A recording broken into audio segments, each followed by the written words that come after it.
গল্পের বাক্স বাই রোমানার উপরে চ্যানেলে আপনাদেরকে পড়ে শোনাচ্ছি শ্রী আনন্দ বাগচির লেখা একটি রহস্য উপন্যাস মৃত্যু চুপি চুপি। আজ শোনাব উপন্যাসটির দ্বিতীয় অর্থাৎ শেষ খণ্ড। আর গল্প পাঠে আমি আপনাদের সাথে থাকব রোমানার উপর। সকালবেলার চা খেয়েই শ্রীমন্ত চলে গিয়েছিল। আজ শ্রীমন্তর অনেক কাজ, অফিসে যেতে হবে, কয়েকদিনের ছুটির ব্যবস্থা করা দরকার। আজ বিকেল নাগাদ প্রসূনের মৃতদেহ পুলিশ মর্গ থেকে ফেরত পাওয়া যাবে, সুতরাং সৎকারের ব্যবস্থা করতে হবে। শ্রীমন্ত চলে যাবার পর শুভঙ্করও বেরোবার উদ্যোগ করছিল। কোথাও বেরোচ্ছ নাকি ঠাকুরপো? হ্যাঁ, কাজ আছে। কি কাজ? গলার স্বর শুনে সন্দেহ হতেই মুখ তুলে তাকালো শুভঙ্কর। মেজ বৌদির ঠোঁট টেপা হাসিটা লুকোবার আগেই দেখতে পেয়ে গেল। হাসছ যে? কৃত্রিম গম্ভীর গলায় বৌদি বলল, কাজের জন্য তোমাকে আর ছুটতে হবে না, কাজ নিজেই তোমার দরজায় পৌঁছে গেছে। বসবার ঘরে গিয়ে দেখো গে, যাও। আর এক রাউন্ড চা খাবে না কফি? বসবার ঘরে ঢুকতেই তপতি চমকে উঠল। দুহাতের মধ্যে মুখ রেখে এতক্ষণ সম্ভবত কাঁদছিল। শুভঙ্কর সোজাসুজি তপতির দিকে তাকালো না। ও তো এইমাত্র চলে গেল। কথাটা বলে শুভঙ্কর বসল না, দেওয়ালের ক্যালেন্ডারটার দিকে তাকিয়ে থাকল। কে চলে গেল? তপতি চোখ তুলে তাকালো। তপতির মুখের দিকে তাকালো শুভঙ্কর। গলার স্বরই শুধু ভেঙে যায়নি, তপতির চেহারাও যেন ভেঙে গেছে অনেকখানি। মুখ চোখ কেমন ফ্যাকাশে, প্রাণহীন, চোখের কোলে যেন কালি। এক রাতের মধ্যে এতখানি পরিবর্তন। শ্রীমন্তর কথা বলছিলাম, কাল রাতে এখানে ছিল কি না? শুভদা। তপতি নিজেকে সংযত করে নিতে একটু সময় নিল। তুমি অন্তত আমার সঙ্গে আজ এরকম ব্যবহার করো না। শুভঙ্কর লজ্জা পেল, নিজেকে অত্যন্ত ছোট মনে হল। সত্যি তপতি আজ বড় অসহায়।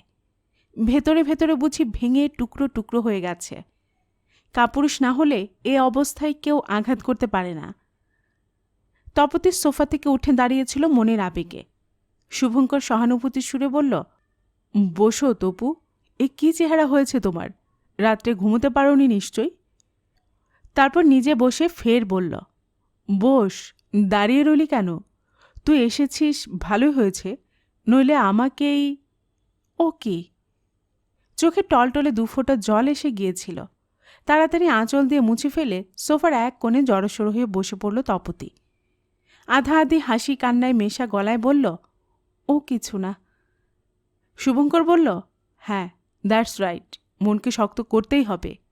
দুর্ঘটনা মানুষের জীবনে এরকম নিষ্ঠুরভাবে আসে, কিন্তু এটা নিছক দুর্ঘটনা নয়, এর পেছনে মানুষের হাত আছে। সে হাত খুঁজে বার করতেই হবে আমাদের, ভেঙে গুড়িয়ে দিতে হবে তাকে। আর এই কাজে তোর সাহায্যও আমার চাই। শুভঙ্করের অকৃত্রিম এবং অন্তরঙ্গ ভঙ্গি তপতিকে আবার স্বাভাবিক করে তুলছিল। সে বলল, আমি মেয়ে হয়ে তোমাকে আর কতটুকু সাহায্য করতে পারি শুভদা? আমার সাহায্য তোমার কোনো কাজেই লাগবে না। লাগবে, লাগবে। শুভঙ্কর আশ্বাসের ভঙ্গিতে হাসল। তুই আমার কী কাজে লাগবি সে তুই নিজে জানিস না, হয়তো বুঝতেই পারবি না, কিন্তু আমরা যেন জানতে পারি। মেজ বৌদি 2 কাপ কফি নিয়ে কখন ঘরের মধ্যে চলে এসেছিল শুভঙ্কর টের পায়নি। এক্সকিউজ মি ঠাকুরপো, তোমাদের কফি দিতে অনধিকার প্রবেশ করতে হলো। শুভঙ্কর তাড়াতাড়ি উঠে দাঁড়িয়ে পেয়ালা দুটো বৌদির হাত থেকে নিতে নিতে সহাস্যে উত্তর দিল, চিন্তা করো না বৌদি, সত্য কখনো গোপন থাকে না। বৌদি চলে যেতে শুভঙ্কর হাসল। কিছু মনে করিস না তপু, বৌদিকে কিছুই বলিনি আমি। আমার বোধ হয় এইরকম স্বভাব। কাল রাতে শ্রীমন্ত এখানে খেয়েছে, ঘুমিয়েছে, অথচ বাড়িতে তাকে পরিচয় করে দিয়েছি শুধু আমার বন্ধু বলে। এর বেশি কিছুই বলিনি, বললে আমার কাজের ক্ষতি হতো। শ্রীমন্তও হয়তো খুব অস্বস্তির মধ্যে পড়ত কৌতূহলের খোরাক জোগাতে জোগাতে। তোর ব্যাপারটাও তাই। মেজ বৌদি স্পষ্ট করে আমাদের সম্পর্কে কিছুই জানে না। ও এ সংসারে এসেছে মাত্র 2 বছর। যাকগে ওসব। শুভদা, কিছু আন্দাজ করতে পারলে হত্যাকারী সম্বন্ধে? এই মার্ডারের মোটিভটাই বা কী? আমার তো কিছুই মাথায় ঢুকছে না। জ্বর তো এখানে পাকিয়ে রয়েছে, তোর সঙ্গে কথা বলা এই জন্যে দরকার। প্রসূন সম্পর্কে আমি কিছুই জানি না, ওর ব্যাপারে হয়তো তুই কিছু আলোকপাত করতে পারিস। মুখ নিচু করে তপতি 2 চুমুক কফি খেল। কে জানে, হয়তো এক পলকের জন্য লজ্জা বোধ করল। তারপর বলল, কিন্তু মানুষটা খুব চাপা ছিল শুভদা, কথা কম বলতো, নিজের সম্বন্ধে আরও কম, তাই তোমাকে বেশি কিছু বলতে পারবো বলে মনে হয় না। শ্রীমন্তবাবু বরঞ্চ। কফির কাপ সেন্টার টেবিলে নামিয়ে রেখে সিগারেট ধরা ছিল শুভঙ্কর। মাথা এবং কাঁধের ভঙ্গি করে থামিয়ে দিল তপতিকে। পরে একমুখ ধোঁয়া ছাড়তে ছাড়তে বলল, জানি শ্রীমন্ত যতটুকু জানে বলেছে, কিন্তু দুটো মানুষের অ্যাঙ্গেলে ভীষণ এক হয় না, বিশেষ করে একজন পুরুষ আর মেয়ের। তুই যা দেখবি শ্রীমন্ত তা দেখতে পাবে না, ও যা দেখবে তুই দেখতে পাবি কিনা সন্দেহ। বিশেষ করে একজন বন্ধুর পক্ষে বন্ধুর পুরো চেহারা দেখতে পাওয়া সম্ভব নয়।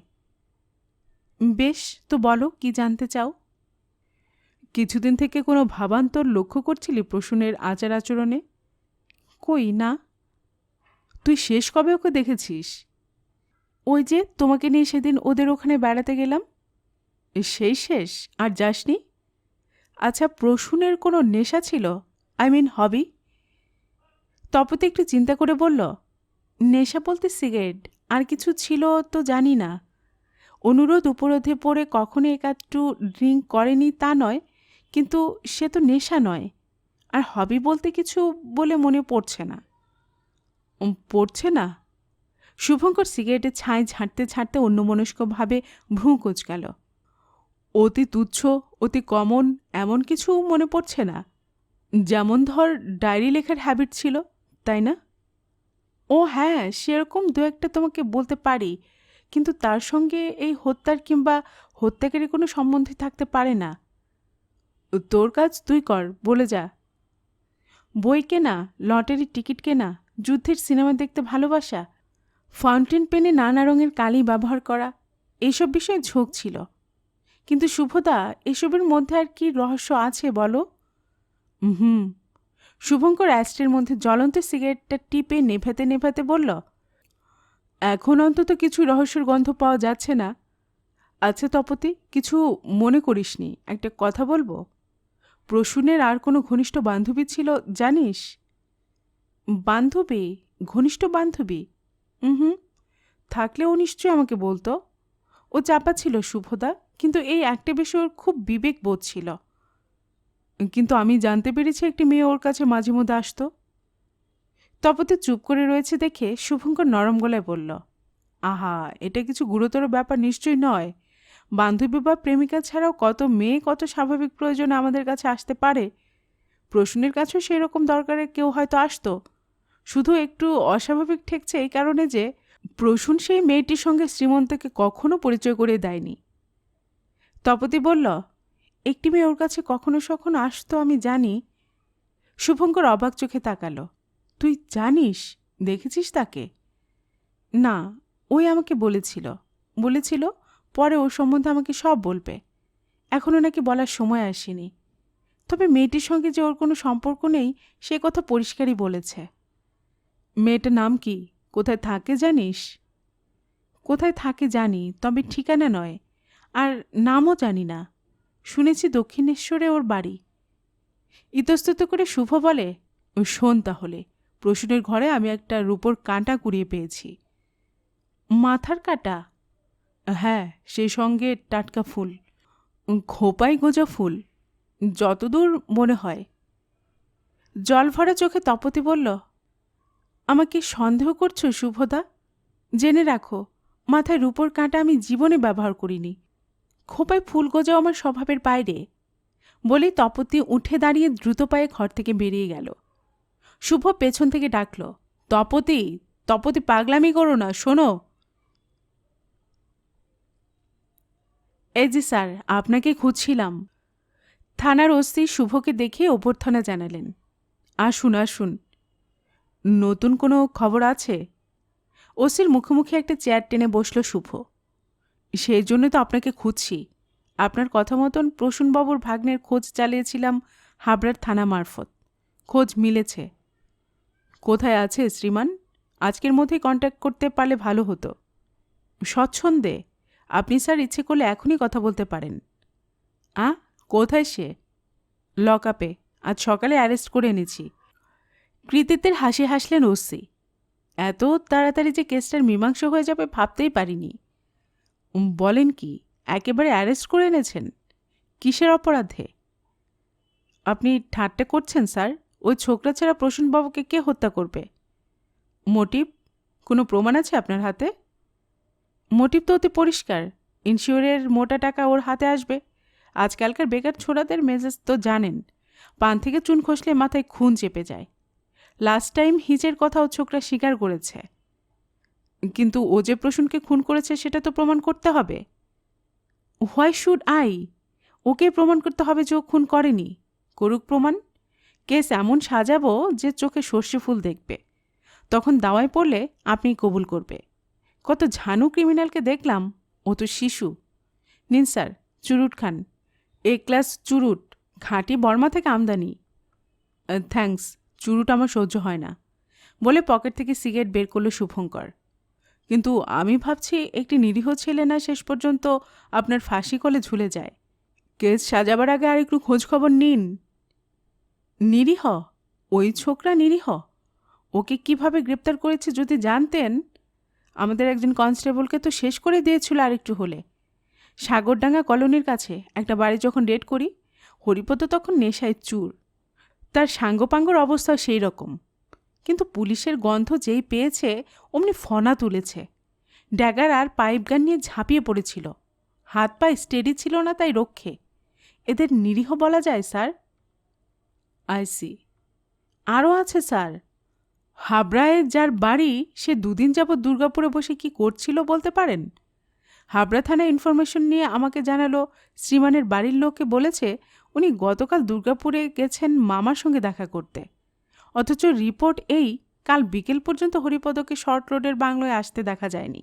তবে কাল রাত 9টা নাগাদ শ্রীমান মোটর সাইকেলে করে শর্ট রোডে এসেছিল। কিন্তু পুলিশ গার্ড দেখে আর ভেতরে ঢুকিনি, উকিঝুঁকি মেরে সরে পড়েছিল। কিন্তু জানতো না সাদা পোশাকেও আমার লোক রয়েছে। তারা ফলো করে বাড়ি দেখে এসে থানায় রিপোর্ট করে। এই হচ্ছে কালকের কাহিনী। চোখ বুজে শুভঙ্কর সিগারেট টানছিল। হঠাৎ ধর্মর করে সোজা হয়ে বসে বলল, ইয়াস ইয়াস, মোটরসাইকেল মোটরসাইকেল। ইস, আগে আমার মাথায় আসেনি কেন? থানা অফিসার মিস্টার সাহা খানিকক্ষণ অবাক চোখে শুভর দিকে তাকিয়ে থেকে প্রশ্ন করলেন, যদি তামাশা না করে থাকেন স্যার, তাহলে আপনার হেয়ালির মধ্যে কি আমি রহস্যের গন্ধ পাচ্ছি না? শুভ হেসে ফেলে বলল, না, রহস্য নয়, এখন পাচ্ছেন রহস্য উন্মোচনের গন্ধ। প্রসূনবাবুর হত্যার অস্ত্রটা বোধহয় আমি চিনতে পেরেছি। বাই, ময়নাতদন্তের রিপোর্টটাই শোনা হলো না যে। আপনি স্যার রহস্য উপন্যাসের লেখকদের মতোই সাসপেন্সে চাপিয়ে মই কেড়ে নেন। সিগারেট শুদ্ধ হাতটা বরাবর ভঙ্গিতে মাথার উপর তুলে শুভ বলল, হবে, আগে রিপোর্টটা শোনান তো। ওসি একটা ফাইল টেনে নিয়ে রিপোর্টটা পড়ে শোনালেন। সামান্য কয়েকটি তথ্য এবং নতুন কিছুও নয়, অর্থাৎ অপ্রত্যাশিত নয়। ঘাড়ে প্রচণ্ড একটি আঘাত লেগে তৎক্ষণাৎ মৃত্যু ঘটেছে। আঘাতটা করা হয়েছিল স্টিলের পাত জাতীয় কিছু দিয়ে, যার গায়ে খাঁজ কাঁটা ছিল। আঘাতের জায়গায় গ্রিজের আবছা চিহ্ন পাওয়া গেছে। মৃত্যুর আগের মুহূর্ত পর্যন্ত মৃত সুস্থ এবং প্রকৃতিস্থ ছিল। মৃত্যুর সামান্য আগে চা এবং মাখন রুটি খাওয়া হয়েছিল। মৃত্যুর সময় সম্বন্ধে বলা যায় 6টা থেকে 7টার আগে পরে এই ঘটনা ঘটেনি। অর্থাৎ হত্যার সময়টা স্থির হয়েছে 6টা থেকে 7টার মধ্যে। রিপোর্ট শোনাবার সময় ঠোঁটে সিগারেট রেখে চোখ বুজেছিল শুভ। এবার চোখ খুলল। গ্রিজ, খাঁজ কাটা দাঁতের চিহ্ন সবই কাল আমি লক্ষ্য করেছিলাম। গ্রিজটা কার্বন কালো, মোটর বা মোটরসাইকেলে যে ধরনের গ্রিজ ব্যবহার করা হয়। অথচ তখনও পর্যন্ত আমি কিছুই বুঝে উঠতে পারিনি। হ্যাঁ, রেঞ্জ দিয়ে প্রসূনবাবুর ঘাড়ে আঘাত করা হয়েছিল। ইউরেকা, তবে তো হয়ে গেল। মার্ডারার্স ওয়েপনটাও পেয়ে গেলেন, হত্যাকারীর হাতিয়ার। ইউরেকা। নিভে যাওয়া চুরুটে টান দিয়ে উত্তেজনাবশত কাল্পনিক ধোঁয়া ছাড়তে লাগলেন মিস্টার সাহা। হঠাৎ সুর পাল্টে মিঠে করা একটা ধমক লাগালো শুভঙ্কর। দাঁড়ান মশাই, অত সহজে কি ইউরেকা হয়? ওই মস্তান ছোকরাকে আগে দেখতে দিন। গার্ড লকআপের তালা খুলে দিল। তালা খোলার শব্দে মুখ তুলল ছেলেটি। বয়স 22 হবে, কিন্তু মুখে কমনীয়তা নেই। কঠিন পোড় খাওয়া চেহারা, জোড়া ভ্রু, ম্যাক্সি জুলপি, করমচার মতো লাল চোখ দুটোই প্রথমে নজরে পড়ে, পরে আনুষঙ্গিক সমস্ত কিছুই। লম্বা ধাঁচের শক্ত চেহারা জড়িয়ে বেলবাটম, চকরা বকরা বুশ শার্ট, লম্বা চুল। বিপদের গন্ধ পেয়ে হিংস্র প্রাণীর মতো সজাগ খাড়া হয়ে বসল হরিপদ। বিরক্ত চোখে তাকালো শুভর দিকে, হয়তো দৃষ্টিতে ঘৃণাও মাখানো ছিল। তোমার নাম হরিপদ? হরিপদ কি? হরিপদ শুভঙ্করের আপাদমস্তক এক নজর দেখে নিয়ে মুখ ফিরিয়ে নিল, কোনো কথা বলল না। শুভ সামান্য অপেক্ষা করে ফের বলল, কই, উত্তর দিলে না? ছোবল মারার ভঙ্গিতে ফিরে তাকালো হরিপদ। ডায়েরি বুকে বানান করে করে লিখে দিয়েছি মশাই, একটু কষ্ট করে পড়ে নিন গে যান। গলার স্বর বেশ রুক্ষ আর ঝাঁঝ মেশানো। তুমি ভাই খুব রেগে আছো দেখছি। শুভর কম্বলেরই এক পাশে বসে পড়তে পড়তে বলল, আমাকে তো বসতেও বললে না ভাই। ভাই? রাবড়ি জাল দিতে এলেন বুঝি দাদা? তবে ভুল করেছেন। ওসব পুলিশি রেলা দিয়ে শর্মার কাছ থেকে কোনো গল্প বেরোবে না, আগে থেকেই সাফ শুনে রাখুন। হরিপদের কথায় শুভ চটে উঠল না। এসব ছেলের সাইকোলজি তার জানা আছে। সিম্প্যাথি বা সহানুভূতিকে এরা সবচেয়ে সন্দেহের চোখে দেখে, বলতে কি ভয় করে। সামান্য হেসে শুভ বলল, আমি পুলিশ হিসেবে তোমার কাছে আসিনি ভাই, তোমাকে দিয়ে কোনো গল্প বলিয়ে নেওয়া আমার উদ্দেশ্য নয়। ভ্রু কপালে তুলে কথা বলল হরিপদ। তবে কি হিসেবে এসেছেন? কি উদ্দেশ্যে? নিশ্চয়ই শালা ভগ্নিপতির মধুর সম্পর্ক পাতাতে আসেননি স্যার? শুভ আর হাসল না, ধীর গলায় বলল, সত্যকে জানা এবং জানানোই আমার কাজ। ওহে গুরু, এ যে ফুল সাইজ ডিটেকটিভের বয়ান ছাড়ছেন স্যার। নোভেলে এরকম কথা লেখা থাকে দেখেছি। কথাটা বলে নিজের রসিকতায় নিজে অট্টহাস্য করে উঠল হরিপদ। তোমার মামা মারা গেছেন কাল সন্ধ্যায়, জানো নিশ্চয়ই? সহাস্য ঘাড় হেলালো হরিপদ। খুন হয়েছেন? জানি। মামা খুব লাকি। কেন লাকি কেন? আমার সঙ্গে মোকাবেলা হলো না, আমি করকে দেবার আগে কেটে পড়ল মামু আমার। কথা শেষে উন্মাদের মতো হাসতে লাগল। ম্যান্ড্রেক্স না সিদ্ধি? শুভ হরিপদের চোখে চোখ রেখে জানতে চাইল। এ হাসি কতদিনের? হাসি থামিয়ে হঠাৎ চুপ হয়ে গেল হরিপদ। অদ্ভুত দৃষ্টিতে তাকিয়ে থাকল শুভঙ্করের মুখের দিকে। অনুমান করা শক্ত নয়, তার ভেতরে কিছু একটা হচ্ছে। তোমার মামা লাকি কিনা জানি না হরিপদ, তবে তুমি যে লাকি এটা বোধহয় তুমি নিজেও জানো না। কেন লাকি কেন? হরিপদের মুখে বিস্ময়ের ছায়া পড়ল। তোমার মামা খুনের হাত থেকে বাঁচতে পারেননি, কিন্তু তুমি পেরেছ। এটুকুর জন্য তুমি একটা মারাত্মক ক্রাইমে জড়িয়ে পড়নি। জড়িয়ে পড়িনি আপনি কি করে জানলেন? হরিপদ হাসবার চেষ্টা করল, কিন্তু হাসিটা শুকনো কাশির মতো শোনাল। আমাকে কি তবে পদ্মশ্রী দেবার জন্য হাজতে পড়েছেন? হরিপদের কথার কোনো উত্তর না দিয়ে শুভ তার আগের কথাটারই জের টানল। তাছাড়া তুমি শিগগিরই প্রসূনবাবুর 25,000 টাকার মালিক হতে চলেছ। যতই লোভ দেখান মশাই, আমাকে আর আপনি মুখ খোলাতে পারছেন না। বলে হরিপদ সত্যি সত্যি শুভঙ্করের দিকে পিঠ ঘুরে বসল। মনে হলো সত্যি তাকে দেওয়ার কথা কয়ানো যাবে না। আমি তোমাকে এই কথা বলতাম, ভালোই হলো। শুভঙ্কর খাটো গলায় বলল, এই মুহূর্ত থেকে তুমি স্রেফ বোবা সেজে থাকো। সিম্পলি নন কমিটাল, কোনো মন্তব্য না, স্বীকারোক্তি না, সই না। অনেকে হয়তো অনেক কথা বলিয়ে নেবার চেষ্টা করবে তোমাকে দিয়ে, কিন্তু তুমি মনে রাখবে তোমার কথাই তোমার সবচেয়ে বড় শত্রু হয়ে দাঁড়াবে। তোমার একটি অসাবধান সেন্টেন্স তোমার ডেথ সেন্টেন্স হয়ে ফিরে আসতে পারে। আচ্ছা চলি, সাবধানে থেকো হরিপদ। শুভঙ্কর চলে যাবার জন্য পা বাড়িয়েছে। হরিপদ মুখ ফিরিয়ে ডাকল, শুনুন। আগাগোড়া ব্যাপারটা ভাবতে ভাবতে শর্ট রোডে গেল শুভঙ্কর। সব ব্যাপারটা কেমন ধোঁয়া ধোঁয়া হয়ে রয়েছে এখনও। সব সূত্রগুলো এলো মেলো টানাপোড়েনে কেমন জট পাকিয়ে রয়েছে। সুতোর আগা কিংবা গোড়া কোনোটাই ধরতে পারা যাচ্ছে না। হাতঘড়ি দিকে তাকালো শুভ। ইস, অনেকখানি সময় ইতিমধ্যে সে নষ্ট করে ফেলেছে। বেশি সময় হাতে নেই। শেষবারের মতো শ্রীমন্তদের কোয়ার্টার আর একবার তল্লাশ করে দেখতে হবে। যদি সামান্য একটু কিছু তার নজর এড়িয়ে গিয়ে থাকে, যদি সামান্যতম কিছু অকুস্থলে ফেলে গিয়ে থাকে হত্যাকারী, ওবারের কোথাও কোনো কিছু অস্বাভাবিক থাকে কি না এবেলা দেখতে হয়। কাল রাত থেকে বাংলোটা খালি পড়েছিল। এখনও মানুষের বসবাসে চলায় ফেরায় কোনো ছাপ, কোনো চিহ্ন হয়তো মুছে যায়নি। শ্রীমন্ত ফেরার আগেই, প্রসূনের সব যাত্রীদের ভিড় জমে ওঠার আগেই চোখ কান মন খুলে আবার হাতড়ে বেড়াতে হবে গোটা বাংলো, যদি কোনো লিঙ্ক পাওয়া যায়।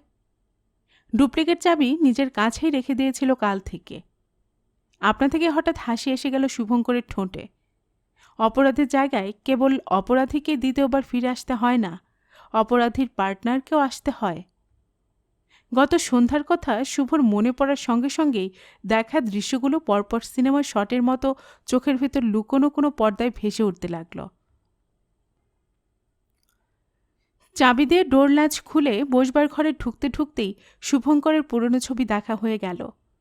তাকিয়ে দেখল সেন্টার টেবিল সেই রকমই আছে, দুটো অ্যাস্টের একটির উপরে তালাক দেওয়া, ছায় জমা সিগারেট, অন্যটার তলা থেকে চিঠিটা অদৃশ্য। সেন্টার টেবিলের একপাশে সানডে স্টেটমেন্টসখানা ভাঁজ করা রয়েছে। অন্যমনস্ক কৌতূহলে কাগজখানা তুলে নিয়ে পাতা খুলল, পাতা উল্টালো, নিউজ হেডিংগুলোয় নজর বুলিয়ে চলল। হঠাৎ ভেতরের একটা পাতা খুলতেই তার ভ্রুজোড়া আদিঞ্চিটাক কপালের উপর উঠে গেল এবং সেখানে স্থায়ী হল। কপালে ভাঁজ পড়ল গোটা 2। কাগজের পাতার ভাঁজে হলদে কাগজে ছাপা একখানা হ্যান্ডবিল। বেনাচিতের বাজারে কেউ নতুন উলের দোকান খুলেছে তার বিজ্ঞাপন। নতুনত্ব কিছুই নেই। মফস্বলে ইদানিং হ্যান্ডবিল বিলি করার এই টেকনিক পুরনো হয়ে গেছে বলা যায়, কিন্তু শুভঙ্করে তাতে কিছু যায় আসে না। কাগজের ভেতর হ্যান্ডবিলটা পেয়ে গিয়ে তার ঝোঁক চাপল পুরনো খবরের কাগজগুলো দেখার। ভেতরের বারান্দার একপাশে ছিল ভাড়ার ঘর, সেখানে থরে থরে কয়েক মাসের খবরের কাগজ জমা করা ছিল। সেই স্তূপের উপর থেকে কয়েকখানা কাগজ তুলে নিয়ে তারিখ মেলাচ্ছিল আর পাতা খুলে দেখছিল। তারিখ অনুযায়ী পরপর রাখা ছিল, কিন্তু মজা এই গত পরশুদিনের কাগজখানা খুঁজে পাওয়া গেল না। এ ঘর ও ঘর, সম্ভব অসম্ভব সব জায়গা তন্ন তন্ন করে খোঁজা হলো, কিন্তু নেই। ওই দিনের কাগজ যেন কি কৌশলে হাওয়া হয়ে গেছে। অগত্যা কাগজের চিন্তা বাদ দিয়ে শুভ প্রসূনের ডায়েরি দেখতে লাগল। আগের কয়েক বছরের ডায়েরি তাকের উপর সাজিয়ে রাখা আছে, শুধু এই বছরের খানা নেই। ডায়েরিগুলো উল্টে পাল্টে দ্রুত চোখ বুলিয়ে যেতে লাগল, কিন্তু সাম্প্রতিককালের কোনো তথ্যই তার মধ্যে নেই, কোনো বান্ধবীর কথাও নেই। গোটা বাড়িটার সব ঘরগুলো তন্ন তন্ন করে খুঁজেও নতুন কিছুই পেল না। প্রসূনের আলমারির মধ্যে একটা শৌখিন কাচের গ্লাসের মধ্যে 8-10টা দামি কলম দেখতে পেল। সঙ্গে সঙ্গে তপতির কথা মনে পড়ল। তপতি বলেছিল প্রসূনের নানা রঙের কালির উপরে দুর্বলতা ছিল। কথাটা দেখা যাচ্ছে সত্যি। আসলে কাগজে কলমে প্রসূন ছিল একেবারে ব্যালেন্সড এবং হয়তো ইচ্ছে করেই ম্যাটার অফ ফ্যাক্ট। শুভঙ্কর আপন মনে হাসল। হয়তো হাউসমেট শ্রীমন্তকে মনে রেখেই প্রসূনের ছিল এই সাবধানতা। হৃদরোগ ব্যাপারটা যত গোপন থাকে ততই মঙ্গল, কিন্তু একটা জিনিস একটু আশ্চর্য লাগছে, দ্বিতীয় কোনো নারীর ইঙ্গিত উল্লেখ কোথাও নেই। প্রসূন যেভাবে প্রতিটি খুঁটিনাটি বিষয় লিখে রাখে, তাতে অন্য কোনো মেয়ের সঙ্গে পরিচয় থাকলে কিংবা কোনো মেয়ে তার কাছে এলে তার উল্লেখ থাকবে না, এ হতেই পারে না।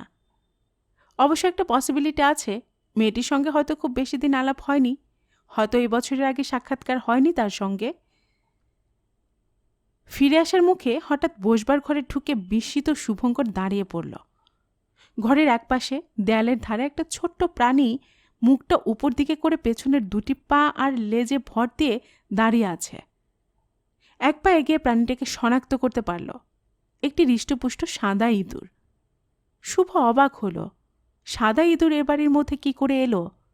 এই জাতের ইঁদুর সাধারণত পোষাই হয়, গৃহপালিত, মাঠে ঘাটে জঙ্গলে থাকে না।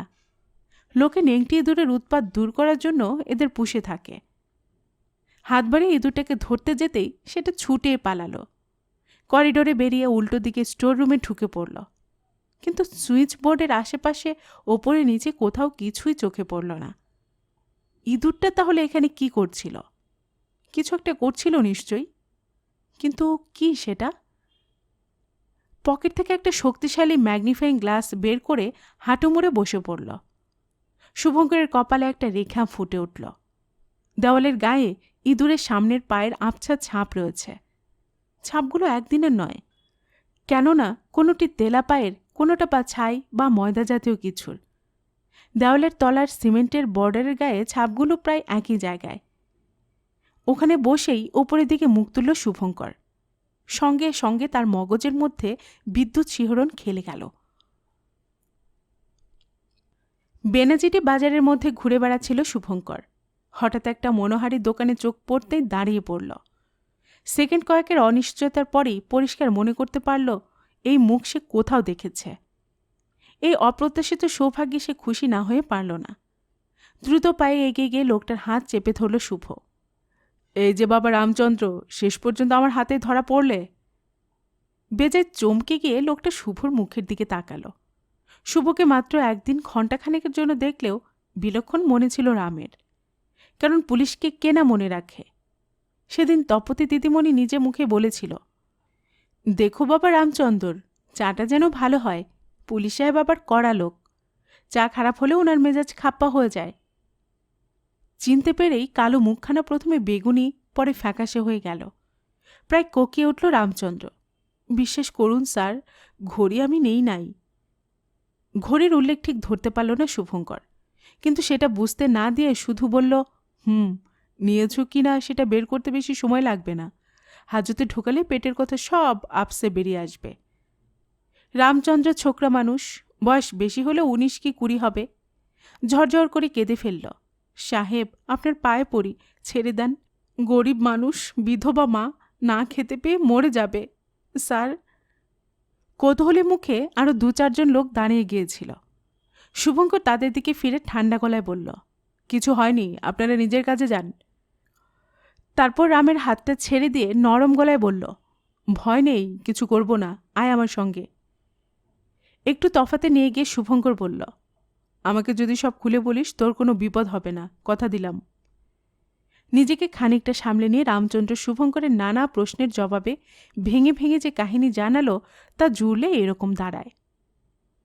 শুভকে নিয়ে তপতে যেদিন শর্ট রোডের বাংলোয় বেড়াতে গিয়েছিল, তার পরদিন বিকেলে প্রসূনবাবুর ঘড়িটা উধাও হল। সমস্ত জায়গা তন্ন তন্ন করে খুঁজেও কোথাও পাওয়া গেল না। তারপর রাতে বাবুর ডায়েরিটাও নিখোঁজ হল। ওটার মধ্যে নাকি টাকা ছিল। বাবু তো একেবারে আগুন। ওকে পুলিশে দেবেন বলে শাসালেন।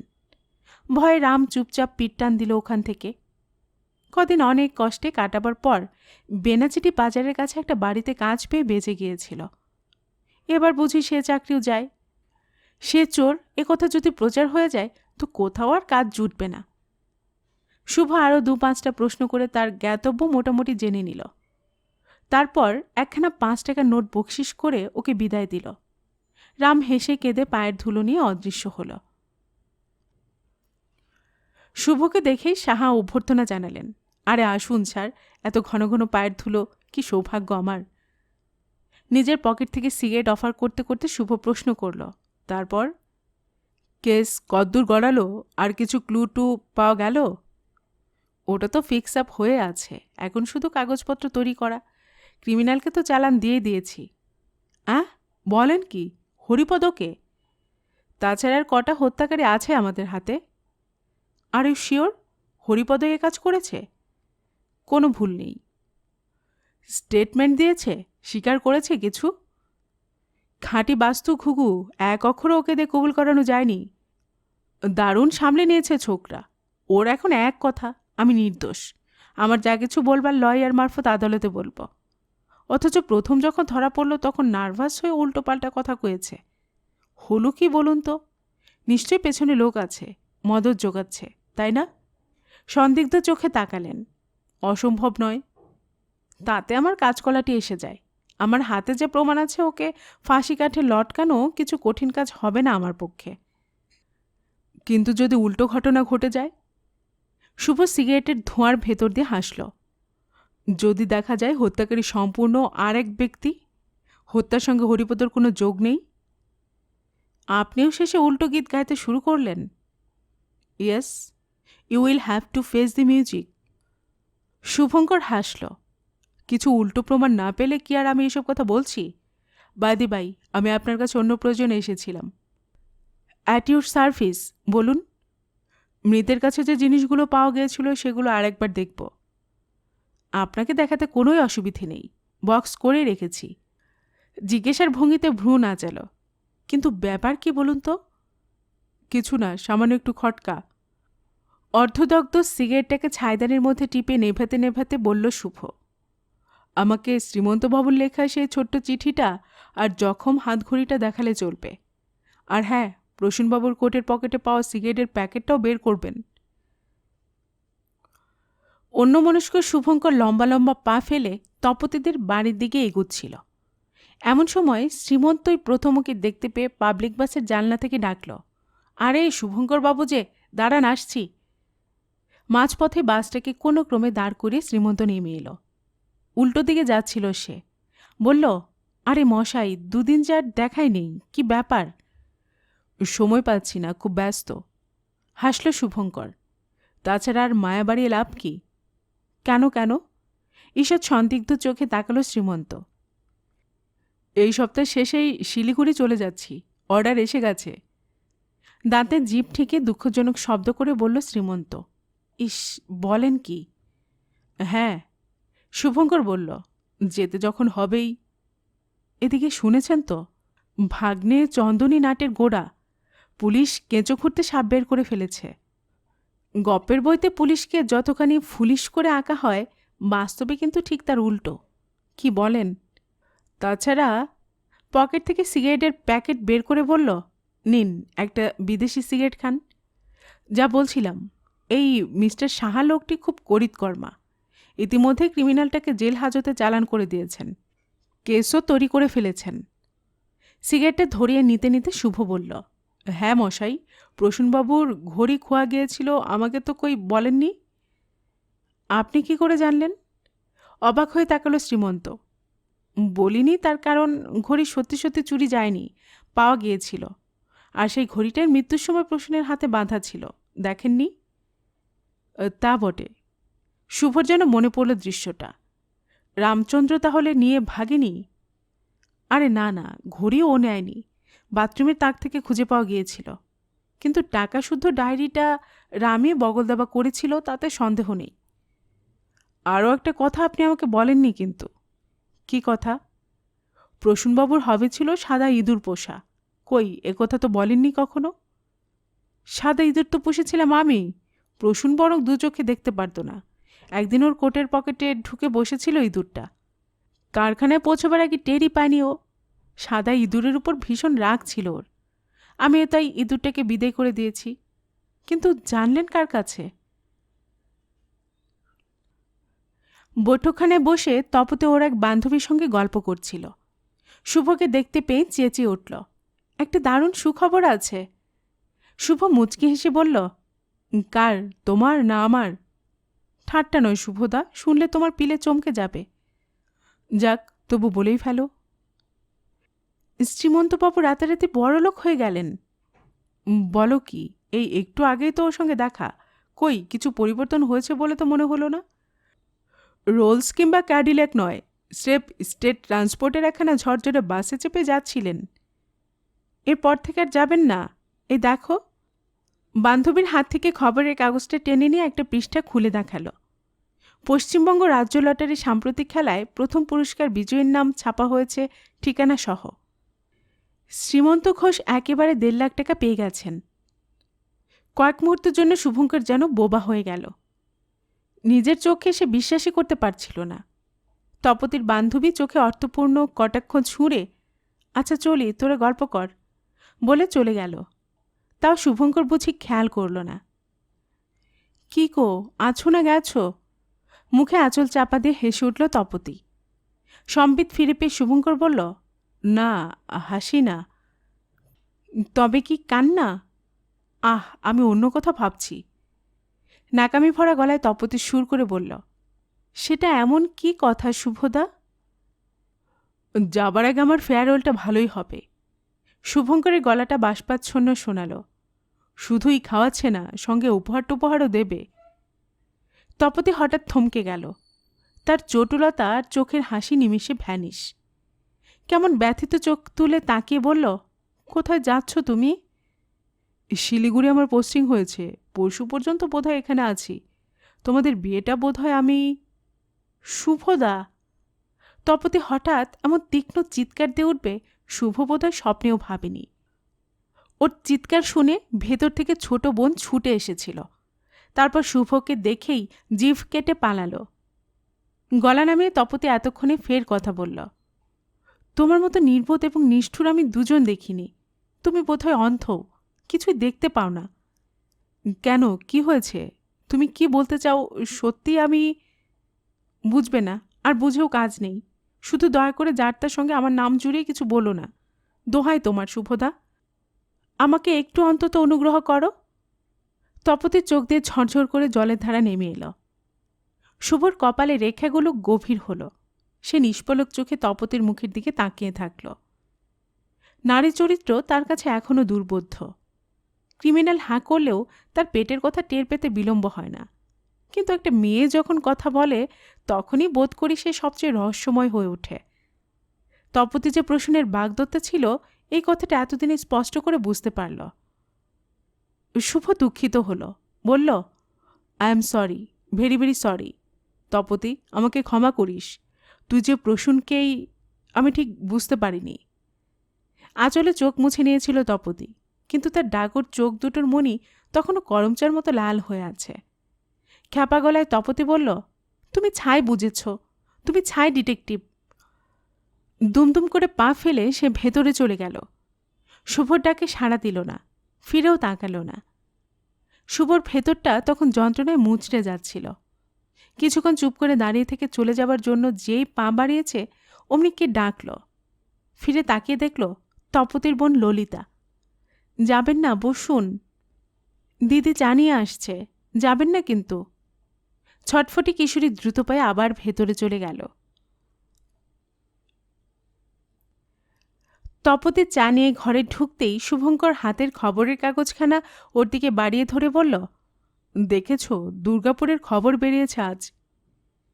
নতুন সংসার সাজাতে গোছাতে তপতির দিন কেটে যায়। কাগজের হেডলাইনগুলোতে চোখ বুলোনি হয়ে ওঠে না সব দিন।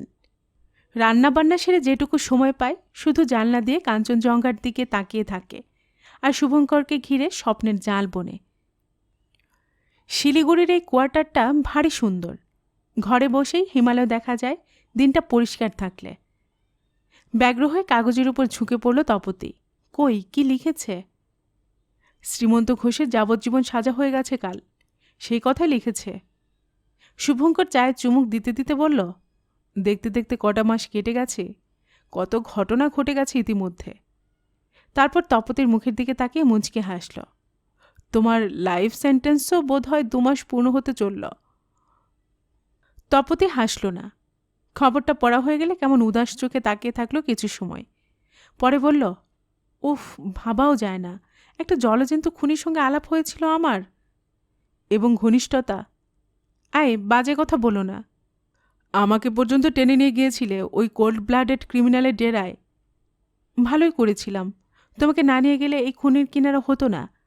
মাঝ থেকে সম্পূর্ণ নির্দোষ হয়ে হরিপদের জীবন বরবাদ হয়ে যেত। সত্যি, কি করে যে তুমি ওই রহস্য খুঁড়ে বের করলে, আশ্চর্য। ওগো, বলো না শুনি। বলে দিলে আর কিছু আশ্চর্য লাগবে না, মনে হবে খুবই সামান্য ব্যাপার।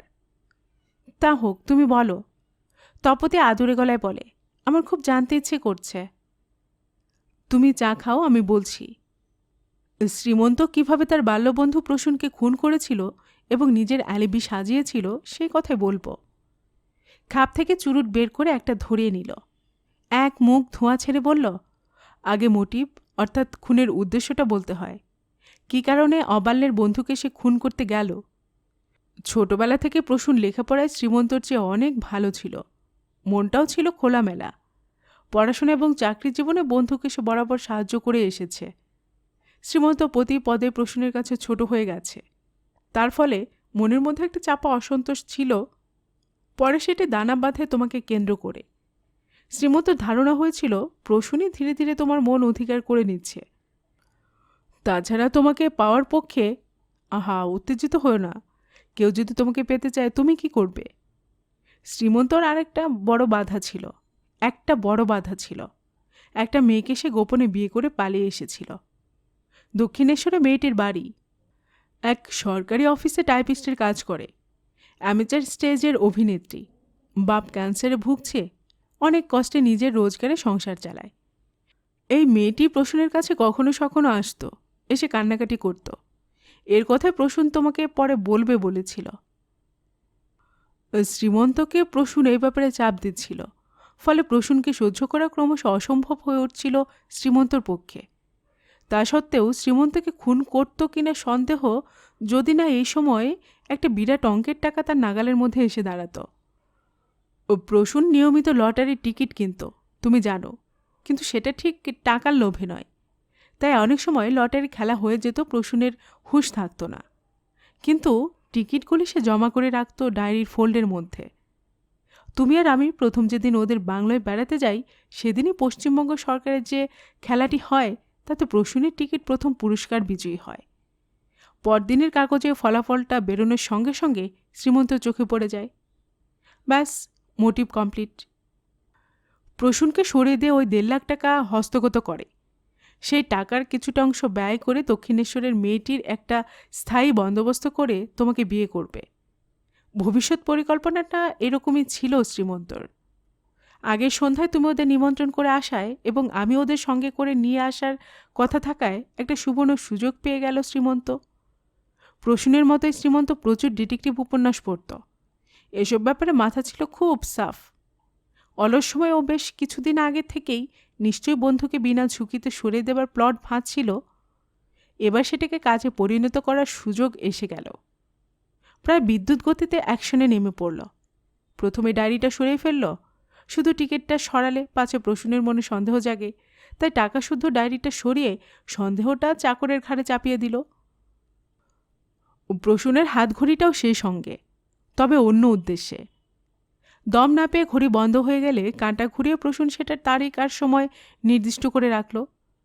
তারিখটা তোমাদের সেই টি পার্টির দিনের এবং সময়টা ঠিক নির্ধারিত সময়ের 5 মিনিট পরে, অর্থাৎ 6:35 করে ঘড়ির ডায়ালটা চুরমার করে রাখল, যাতে মনে হয় হত্যাকারীর আঘাতেই ঘড়িটা বন্ধ হয়ে গেছে। তার অ্যালিবির জন্য এটা খুব দরকারি প্রমাণ। তারপর চাকরকে তাড়ানো, নির্দিষ্ট দিনে স্টেশনে গিয়ে একটা প্ল্যাটফর্ম টিকিট, মাথার কাঁটা আর ফুল সংগ্রহ করে আনা এবং আগে থেকে প্যাডের কাগজে একটা চিঠি লিখে রাখা, যে চিঠির বয়ানটাই আমার সামনে বসে মুখস্থ লিখেছিল শ্রীমন্ত। আমাকে পড়িয়ে অ্যাস্ট্রে চাপা দিয়ে রেখে ঘর তালাবদ্ধ করে অ্যাস্ট্রে চাপা চিঠিটা নিজের পকেটে পুরে বেরিয়ে এসেছিল সে। বেরিয়ে আসার আগে বৈঠকখানা ঘরের আলো নিভিয়ে সুইচের ডগায় এক টুকরো রুটি বাঁধা দড়ি ঝুলিয়ে দিয়ে এলো। দড়িটা তৈরি করাই ছিল, ইনফ্যাক্ট বেশ কয়েকদিন ধরে রিহার্সাল দেওয়া চলছিল এইভাবে রুটির টুকরো ঝুলিয়ে। এক প্রান্তে প্রায় কেজিখানেক ওজনের বাটখারার মতো একটা লোহার চাকা, দড়ির অন্য প্রান্তে একটা ফাঁস। ফাঁসটা সুইচের ডগায় পরিয়ে হাত 3 লম্বা দড়িটা ঝুলিয়ে দেয়। লোহার খণ্ডটার কাছেই রুটির টুকরোটা বাঁধা থাকে। পোষা ইঁদুরটা যেই এসে রুটির টুকরো ধরে টান দেবে, অমনি সেই সামান্য টানে সুইচ অন হয়ে যায়, আলো জ্বলে উঠে। লোহার ভারটা ওই জন্যই দেওয়া, যাতে ছোট একটা ইঁদুরের পক্ষেও সুইচ অন করে দিতে অসুবিধে না হয়। তপতি কিছু বলতে চায় বুঝতে পেরে শুভ থামল। কিন্তু প্রসূনও যে সেদিন স্টেশনে গিয়েছিল, ওটা স্টেপ বানানো গল্প।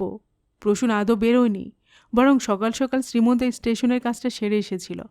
তারপর বিকেলে চা খাওয়ার পর প্রসূন তার প্যাকেট থেকে শ্রীমন্তকে একটা সিগারেট দিয়ে নিজেরটা ধরিয়ে যেই তৈরি হবার জন্য নিজের ঘরে চলে গিয়েছে, শ্রীমন্তও পেছন পেছন এসে মোটর সাইকেলের রেঞ্জটা দিয়ে ওর ঘাড়ে আঘাত করে। আঘাতটা মারাত্মক এবং মোক্ষম জায়গায় হয় প্রসূনের মৃত্যু ঘটে সঙ্গে সঙ্গে। প্রসূন মারা গেছে নিশ্চিন্ত হবার পর শ্রীমন্ত প্রসূনের কোটের পকেটে সিগারেটের প্যাকেট আর আগে থেকে লিখে রাখা চিঠিটা ডালা পাকিয়ে ভরে দেয়।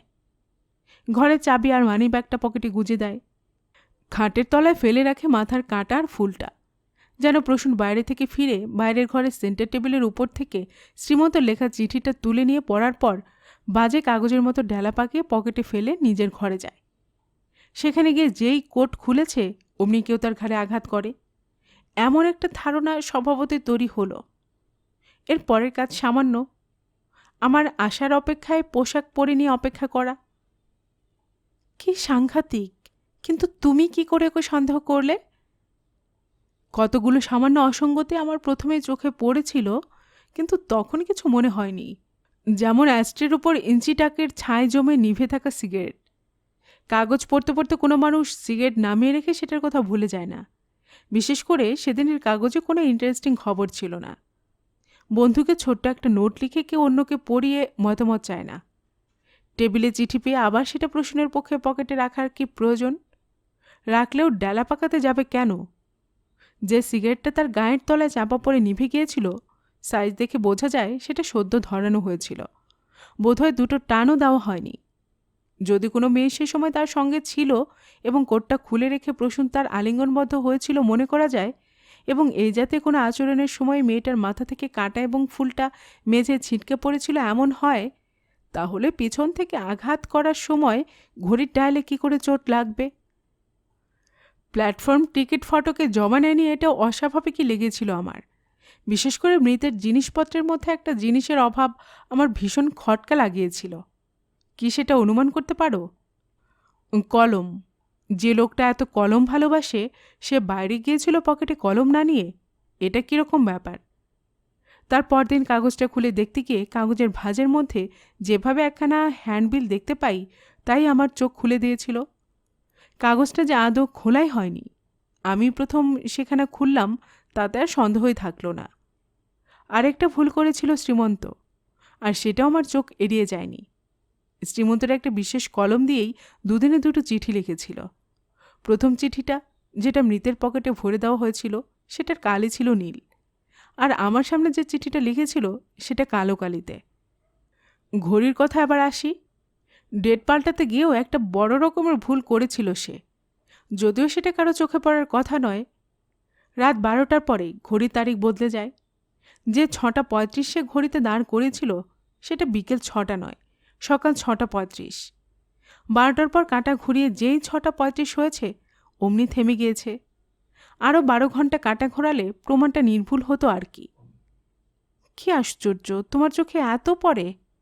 তপতি চায়ের কাপ নামিয়ে রাখতে রাখতে বলল, শুধু আমাকে ছাড়া কাছের মানুষটাকে তুমি দেখতে পাও না, উল্টে ভুল বুঝে কত অভিমান। শুভ হাসল। প্রেম যে জন্মান্ধ। হ্যাঁ, কত যে প্রেম আমার জানা আছে মশাই। তপতি নিজের জায়গা থেকে উঠে এসে সোফার হাতলে বসে শুভঙ্কর গালে ছোট্ট করে একটা চুমু দিল। তারপর হেসে ফেলে বলল, থাক, ওসব খুন জখমের কথা আর বলো না। গল্পের বাক্সবাই রোমানানুপুর এই চ্যানেলে এতক্ষণ আপনারা শুনছিলেন শ্রী আনন্দ বাগচির লেখা একটি রহস্য উপন্যাস মৃত্যু চুপি চুপি, এর দ্বিতীয় অর্থাৎ শেষ খণ্ড। আর এতক্ষণ গল্প পাঠে আমি আপনাদের সাথে ছিলাম রোমানানুপুর। আপনারা যারা এই চ্যানেলের গল্প নতুন শুনছেন, আপনাদের সুবিধার্থে একটি বিনীত অনুরোধ, যদি আপনারা আরও এমন গল্প উপন্যাস শুনতে চান তবে নিচের লাল সাবস্ক্রাইব বাটনে একটি ক্লিক করে রাখুন ও একটি লাইক করে রাখুন। এতে এই চ্যানেলের ভিডিওগুলি খুঁজে পেতে আপনাদের সুবিধা হবে। আর পাশে থাকা ঘন্টা বাটনটিও চেপে রাখুন, যাতে নতুন গল্প দেওয়ার সাথে সাথে আপনাদের কাছে নোটিফিকেশন চলে যায়। সবসময় সবাই খুব ভালো থাকুন, সুস্থ থাকুন ও আনন্দে থাকুন, এই প্রার্থনা রইল।